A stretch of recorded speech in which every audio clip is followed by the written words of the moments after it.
పశ్చిమ గోదావరి జిల్లా తాడేపల్లిగూడెం ఎమ్మెల్యే బొలిశెట్టి శ్రీనివాస్ సంచలన వ్యాఖ్యలు చేశారు. కొందరు తనతోనే ఉంటూ తన చెడు కోరుకుంటున్నారని అన్నారు. తాను చనిపోయి బై ఎలక్షన్స్ వస్తే కొందరు ఎమ్మెల్యే అయిపోవాలని చూస్తున్నారన్నారు. తాడేపల్లిగూడెం ప్రజల వల్ల ఎమ్మెల్యేగా గెలిచాను తప్ప ఎవరి దయా దాక్షిణ్యాల వల్ల తాను గెలవలేదని బొలిశెట్టి తెలిపారు. నా కూడా ఉండి నేను నాశనమైపోవాలని కోరుకునే వ్యక్తులు దయించిన దగ్గర రావాల్సిన అవసరం లేదు. నేను నా మంచి కోరుకుని తాడేపూడి ప్రజలు నా మంచి కోరుకున్నారు. తాడేపూడి మంచి ప్రజల డెవలప్మెంట్ నేను కోరుకుంటున్నాను. తాడేపూడిలో ఉన్న ప్రతి వ్యక్తికి కాన్స్టిట్యూన్సీలో ఉన్న ఓటేసిన ప్రతి వ్యక్తి కాదు, అందరికీ పార్టీలకు అతీతంగా పనిచేయదలుచుకున్నారు. ఖచ్చితంగా పనిచేస్తుంది. నాకు ఎవరు ఊరిని అయస్థితంగా ఇవ్వలేదు, ఎవరిని చందా కూడా అవ్వలేదు ఎలక్షన్ లో.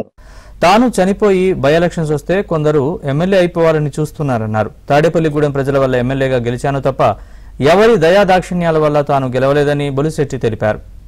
పొడి చేయాలి, నా కూడా ఉండి నేను నాశనమైపోవాలని కోరుకునే వ్యక్తులు దయించిన దగ్గర రావాల్సిన అవసరం లేదు. నేను నా మంచి కోరుకుని తాడేపూడి ప్రజలు నా మంచి కోరుకున్నారు. తాడేపూడి మంచి ప్రజల డెవలప్మెంట్ నేను కోరుకుంటున్నాను. తాడేపూడిలో ఉన్న ప్రతి వ్యక్తికి కాన్స్టిట్యూన్సీలో ఉన్న ఓటేసిన ప్రతి వ్యక్తి కాదు, అందరికీ పార్టీలకు అతీతంగా పనిచేయదలుచుకున్నారు. ఖచ్చితంగా పనిచేస్తుంది. నాకు ఎవరు ఊరిని అయస్థితంగా ఇవ్వలేదు, ఎవరిని చందా కూడా అవ్వలేదు ఎలక్షన్ లో.